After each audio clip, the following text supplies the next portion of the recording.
우리가 지난 주일날 살펴봤던 말씀 잠깐만 다시 한번 요약해서 말씀을 드리면 하나님 나라에서 매우 중요한 가치라고 할 수 있고요. 또 우리가 신앙생활을 한다라고 할 때 가장 핵심적인 요소라고 할 수 있는 두 가지에 대해서 살펴봤습니다. 하나는 사랑이고 또 다른 하나는 순종이었죠. 주님은 우리를 사랑하시고 또 우리는 주님을 사랑하는데요. 그 주님과 우리 사이의 사랑은 창조주이신 하나님이 피조물인 우리를 사랑하는 그 수직적 사랑, 그래서 너희들은 피조물로서 창조주인 나를 사랑해야 돼라고 하는 그러한 수직적인 사랑이 아니다라고 했죠. 주님이 제자들에게 하셨던 사랑, 또 오늘 우리에게 하고 계신 사랑은 동등한 입장에서의 사랑, 그리고 인격적인 사랑이라고 했고, 그래서 주님도 우리를 사랑하실 때 그렇게 사랑하시지만 우리도 주님을 사랑할 때 그렇게 사랑하기를 원하시는 분이 우리 주님이시다라는 것을 살펴봤습니다. 그래서 이러한 주님의 사랑, 이 동등하고 인격적인 사랑을 알고 있고 또 그 사랑을 경험한 사람이라면 누구나가 주님의 계명에 순종할 것이다 라고 성경은 말씀하셨죠.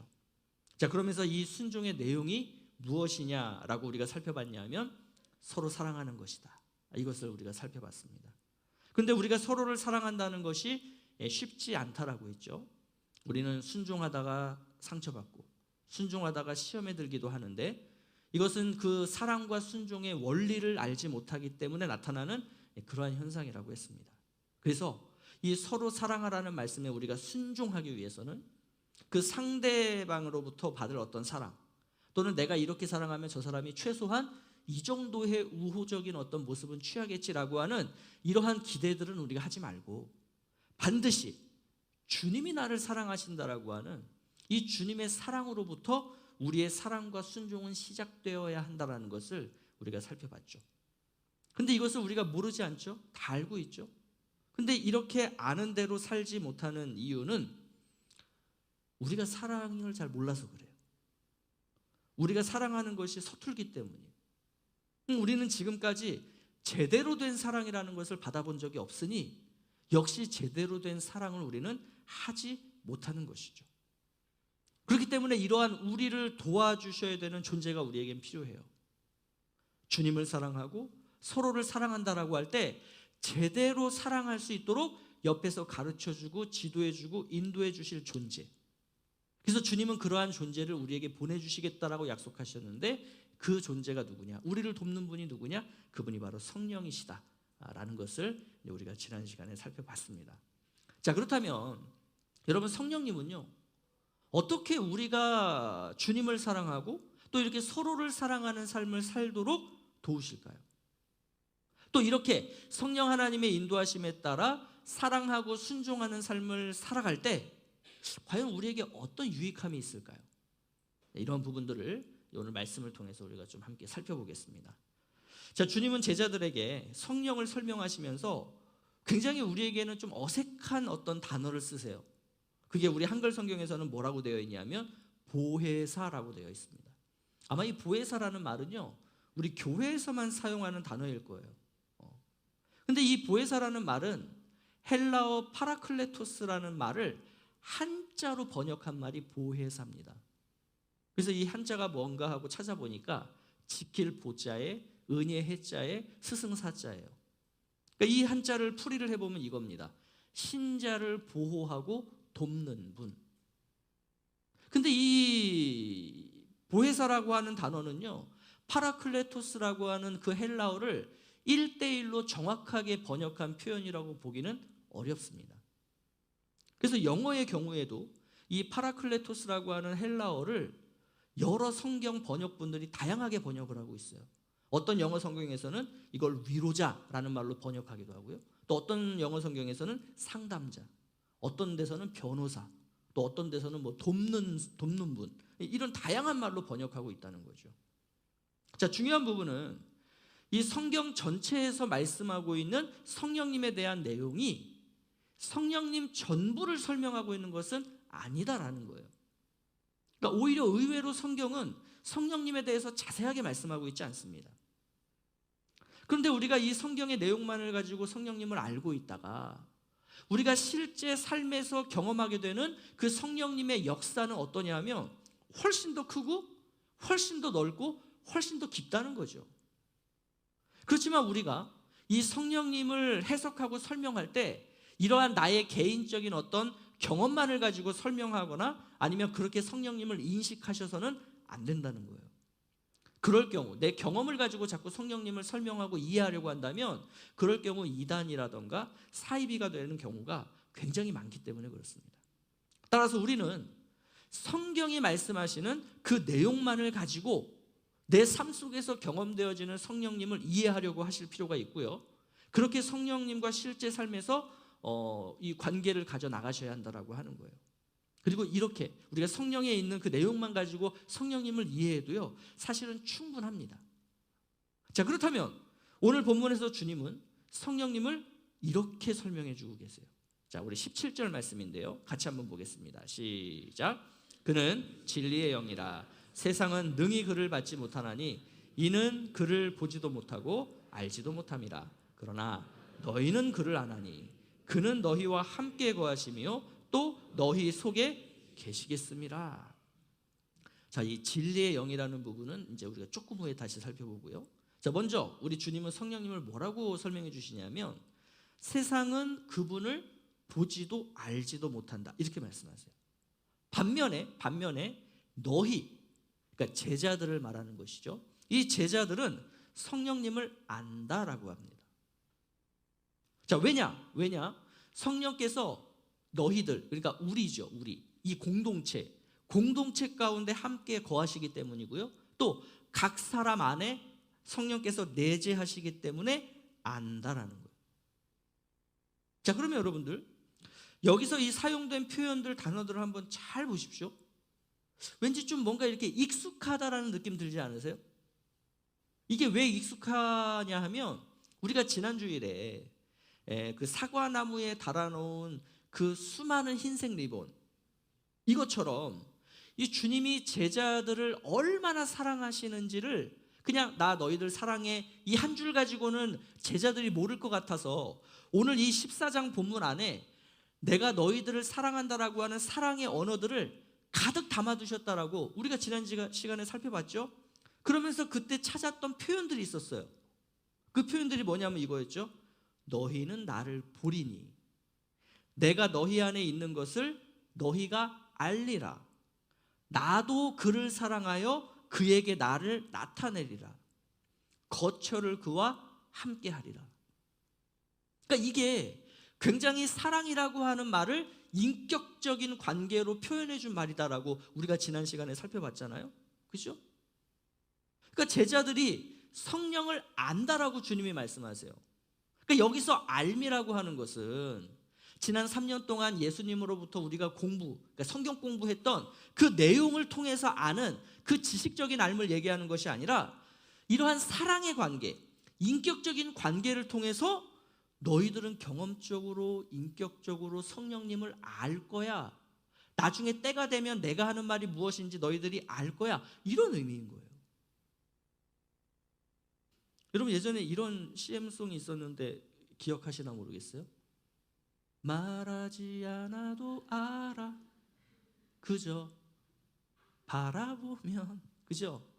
이거 웃으시는 분들은 이제 저와 동시대에 살았던 분들인데, 아니 어떻게 말하지 않는데 어떻게 압니까? 그렇지 않아요? 바라만 보면 안다고요?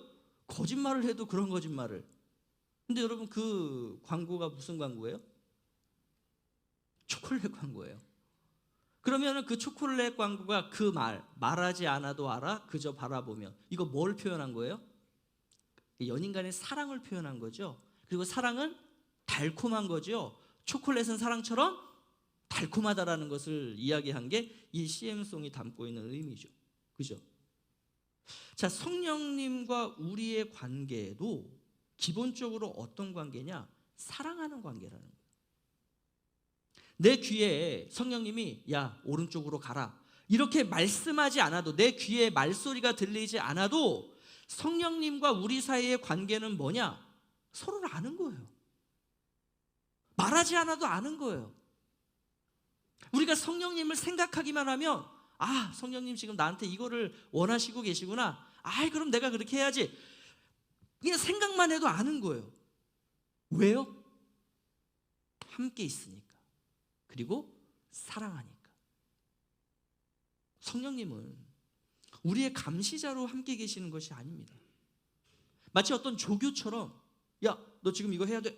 너 저거 하면 안 돼. 막 이렇게 하면서 뭔가 이렇게 무섭게 가르쳐서 이 일직선된 진리의 길을 쭉 따라 살아가도록 그렇게 함께하는 존재가 아니라는 거예요. 지금 주님은 뭘 말씀하시냐면 성령님은 사랑의 영이라는 겁니다. 지극히 인격적인 분이라는 거예요. 그래서 너희들도 그 성령을 받고 그 성령에 따라 살다 보면 성령님이 내 안에 계시는구나. 성령님은 이러한 분이구나. 말하지 않아도 알게 된다는 거예요. 그런데 당시 제자들은 아직 성령을 받지 못한 상태이죠. 그래서 당시에는 예수님의 이 말씀을 절대 이해할 수 없었어요. 그리고 이후에 예수님이 십자가에서 죽으시고 부활하시고 승천하신 후에 그 오순절날 하나님 주님께서 성령을 부어주셨을 때 그때 주님이 말씀하셨던 이 이야기가 이걸 말하는 거구나를 알게 되었던 거죠. 그러면 우리는 어떻습니까? 우리는 여러분들은 예수를 그리스도로 믿고 구원받은 분들이시죠? 우리가 예수를 그리스도로 믿으면 주님께서 성령을 선물로 부어주시겠다고 그랬어요. 여러분들은 다 지금 성령을 받으신 분들인 줄로 믿습니다. 예수를 그리스도로 믿는 여러분 각 안에 성령께서 함께 하신 줄로 믿고요. 또 그러한 우리가 함께 모인 이 자리, 이 공동체 가운데 또한 성령님은 함께 하신 줄로 믿습니다. 그러면 우리 성령님께서 저와 여러분과 또 이 교회 가운데 함께 하시면서 뭐 하고 계시다는 거예요? 사랑하고 계신다는 거예요. 인격적으로 우리와 사랑으로 교제하고 계신다는 거예요. 그러니까 우리가 성령 하나님에 대한 인식을 여기서부터 가져가야 됩니다. 여러분, 이게 바로 주님이 첫 번째로 가르쳐 주신 성령 하나님에 대한 이야기예요. 자, 두 번째로요. 주님은 성령을 이런 분이라고 설명해 주세요. 26절 말씀인데요. 자, 같이 한번 보겠습니다. 시작. 보혜사 곧 아버지께서 내 이름으로 보내실 성령, 그가 너희에게 모든 것을 가르치고 내가 너희에게 말한 모든 것을 생각나게 하리라. 자, 우리가 아까 17절 말씀에서 제일 먼저 주님이 말씀하셨던 표현은 진리의 영이시다 이렇게 표현하셨어요. 그리고 이 26절은 그 진리의 영이라는 것이 어떤 의미인가를 조금 더 풀어서 설명해 주신 내용이 이 26절입니다. 자, 제자들에게 모든 것을 가르치시는 분이다. 또 주님이 제자들에게 하셨던 모든 말씀을 생각나게 해주시는 분이다. 이렇게 말씀하죠. 자, 그러면 이제 우리가 한번 좀 더 깊이 있게 한번 생각을 하면 좋겠어요. 자, 어떤 생각을 하시냐면 이거예요. 성령은 진리의 영이다. 그리고 성령은 예수님이 하셨던 모든 말씀을 생각나고 기억나게 하시는 분이다. 그러니까 우리가 성령님을 이해할 때 지금 이 표현만을 딱 가지고서 성령님을 이해하려고 하다 보니까 성령님이란 분은 우리가 성경을 볼 때 내가 이해하지 못하던 하나님의 말씀을 이해하게 해주시는 분이에요. 또 성령님은 내가 10년 전에 어떤 제자훈련 성경 공부하면서 외웠던 그 성경 구절, 그때 그냥 외우고 다 잊어버린 줄 알았는데 어느 날 내가 기도할 때 그 말씀이 막 생각나게 하셔가지고 그 말씀을 붙들고 기억나게 해서 기도하게 하시는 분이야. 이런 정도로 여긴다는 거예요. 또 이와는 조금 더 이렇게 반대되는 의미로 성령님을 어떤 분이라고 여기냐면 어떤 신비한 현상, 신비한 역사를 일으키시는 분. 그래서 어느 날 내가 무슨 말인지도 모르는 말로 막 기도를 하는 그 방언 기도를 하게 하신다거나, 또 내가 이렇게 아픈 환우를 위해서 내가 정말 주님 안타까운 마음으로 기도했는데 그 내가 기도했을 때 그 사람이 막 병이 낫는다거나 말이죠. 또 어떤 신비한 현상을 일으키셔서 절체절명의 순간에 나를 보호해 주신다거나, 그러니까 이런 분으로 우리가 또 성령님을 생각을 한다는 거죠. 자, 물론 이 모든 이야기들은요 성령님이 행하시는 일들이 맞아요. 자, 그런데 성령님에 대한 이러한 인식은 성령을 기능적인 분으로 여기게 만든다는 겁니다.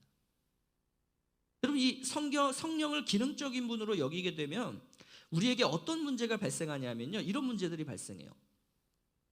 내 삶 가운데 그러한 성령 하나님의 기능적인 모습들이 나타나지 않으면 성령님이 내 삶에 역사하시지 않는다라고 생각을 하는 거예요. 심지어 어떤 분은 성령님이 나와 함께 하시지 않는 것 같아요, 이렇게 생각을 하는 거예요. 그런데 주님은요, 성령님을 말씀하시면서 이분은 너희들에게 어떤 기능적인 역할을 해주실 분이야, 이렇게 말씀하신 것이 아니에요. 또 그거 하시라고, 기능적인 역할을 하라고 우리에게 보내주신 분이 아니라는 거죠. 자, 성령님에 대한 본문의 내용을 이 표현만을 가지고 생각하려고 하지 마시고 이 본문에 있는 앞뒤의 내용을 함께 생각하면서 보면 이게 어떤 말씀인지가 우리가 이해할 수가 있어요. 자, 주님은 성령님이 진리의 영이시고 내가 너희에게 말한 모든 것을 생각나게 하실 거다라고 했어요. 자, 그렇다면 오늘 이 성령 하나님에 대한 설명을 하시기 직전까지 예수님이 하셨던 말씀 중에 주님의 말씀, 주님의 계명, 이걸 따라야 돼. 그게 뭐라고 했어요? 서로 사랑하라, 사랑과 순종이라 그랬죠. 그죠? 여러분 한번 생각해 보세요. 우리가 성경을 읽을 때 말씀을 깨닫게 하세요. 또 어떤 상황에서 갑자기 이전에 외우고 까먹었던 그 성경 구절을 기억나게 하세요. 또 어느 날 갑자기 나에게 방언의 은사를 주셔서 막 방언으로 기도하게 하세요. 자, 또 병 고치는 은사를 주셔서 내가 기도하면 병자들이 나아요. 심지어 죽은 자도 살리게까지 하세요. 자, 그러면 성령님은 이러한 일들을 왜 우리에게 일으키시냐는 거예요. 왜 일으키실까요, 이거를? 성령님은 진리의 영이시잖아요. 우리로 하여금 진리에 따라 살도록 하신다 그랬잖아요. 그리고 예수님이 하신 그 진리라는 말씀을 줄이고 가장 마지막으로 꾹 짜서 나온 엑기스가 뭐예요? 하나님을 사랑하고 이웃을 사랑하라, 서로 사랑하라, 이거잖아요. 그러니까 이 진리, 예수님이 말씀하신 이 계명, 이거 지키는 삶을 살도록 하기 위해서 성령님은 오늘도 우리와 함께 거하시며 우리를 가르치시며 인도하신다고요. 그리고 그렇게 우리가 성령 하나님과 살다 보면 그러한 기능적인 모습들도 나타나기도 하는 거죠.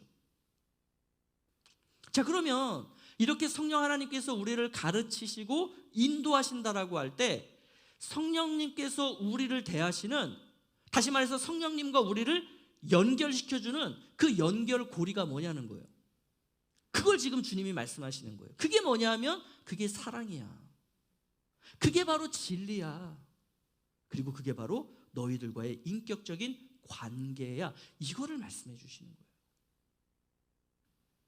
그러니까 이러한 성령님과 우리 사이의 사랑의 삶, 인격적인 관계의 삶, 여기서부터 이제 다양한 그러한 기능적인 현상들이 나타나는 거예요.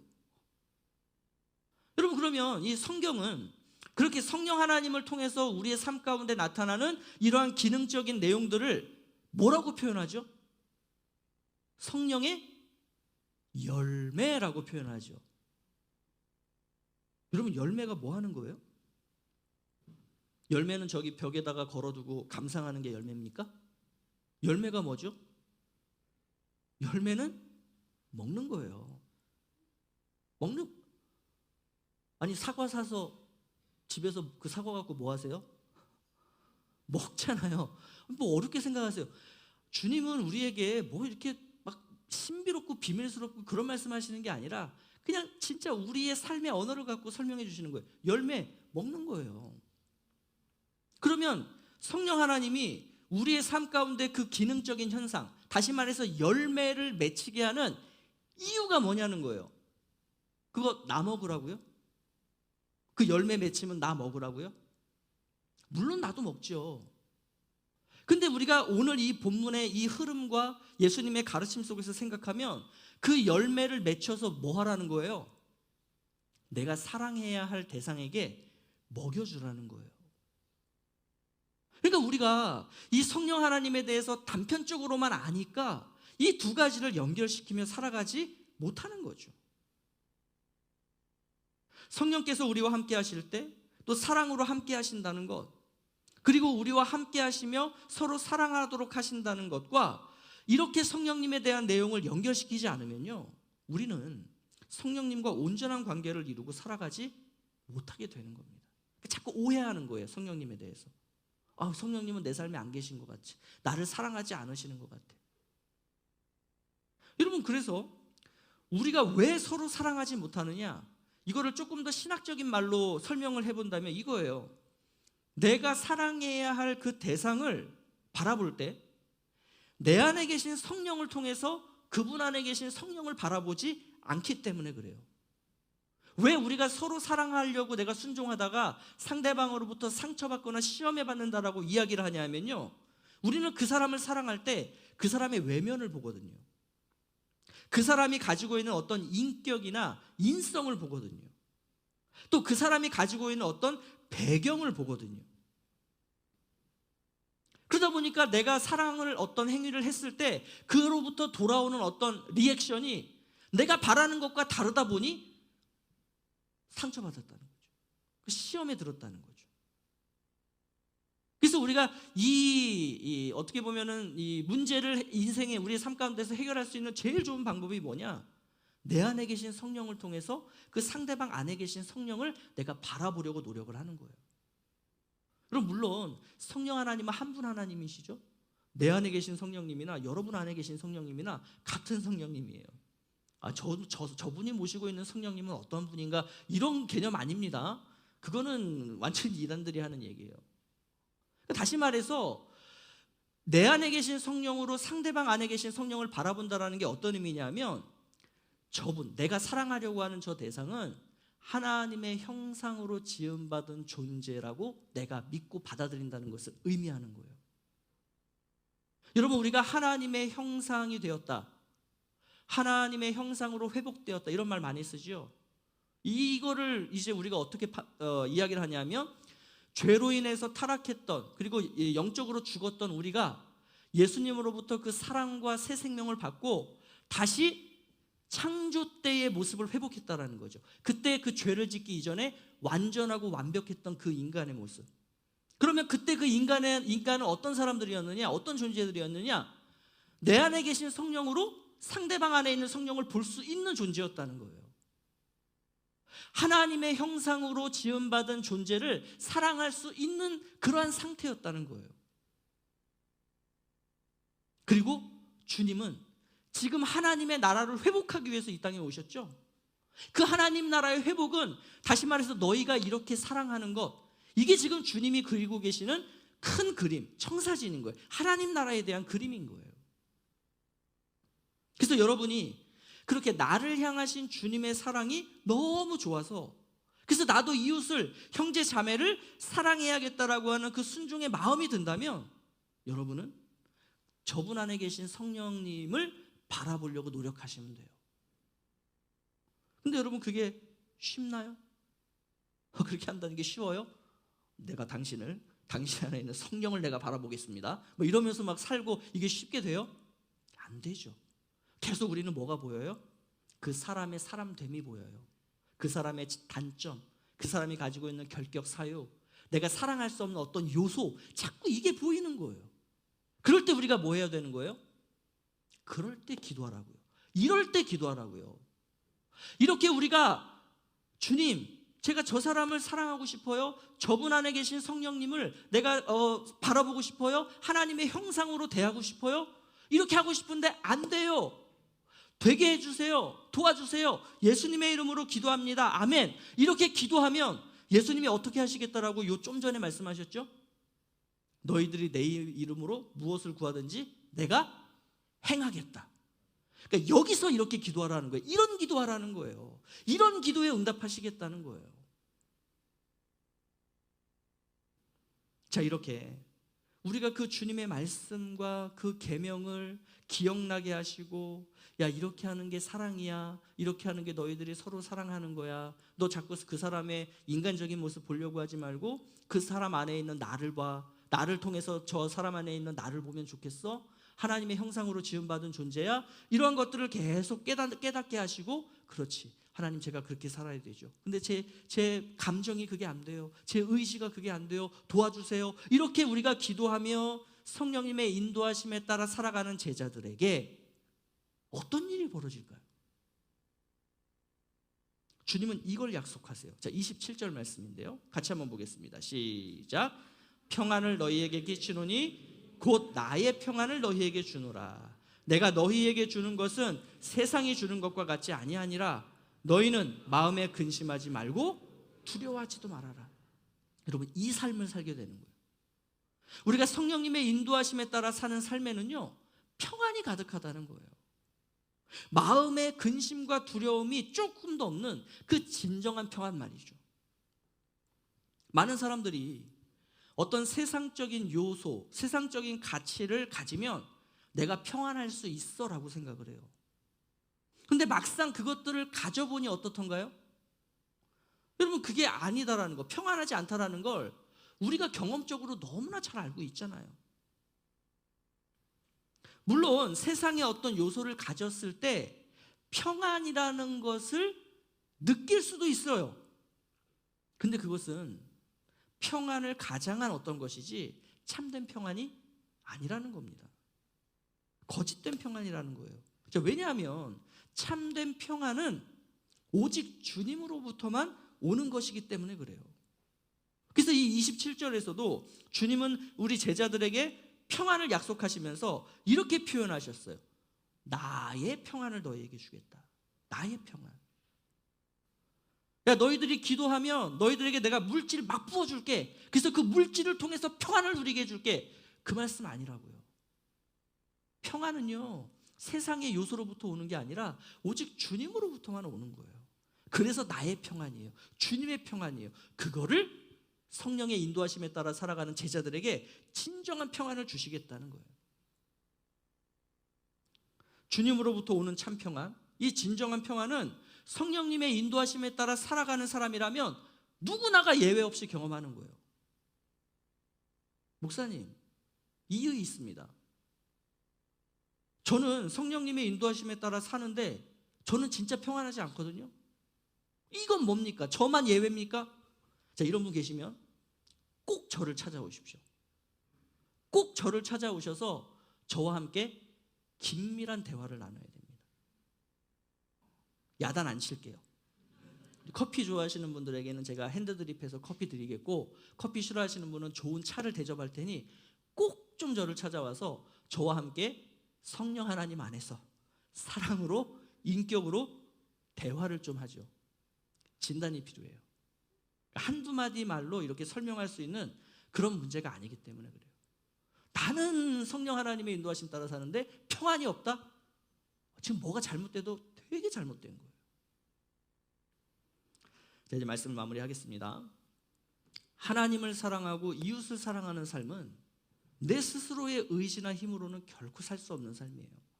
그래서 반드시 우리는 그 주님의 영이신 성령님의 도우심과 인도하심을 받아야 되는 거예요. 자, 성령님은 그렇게 우리와 함께 하시며 우리와 인격적인 교제를 나누실 때 사랑으로 하신다는 거예요.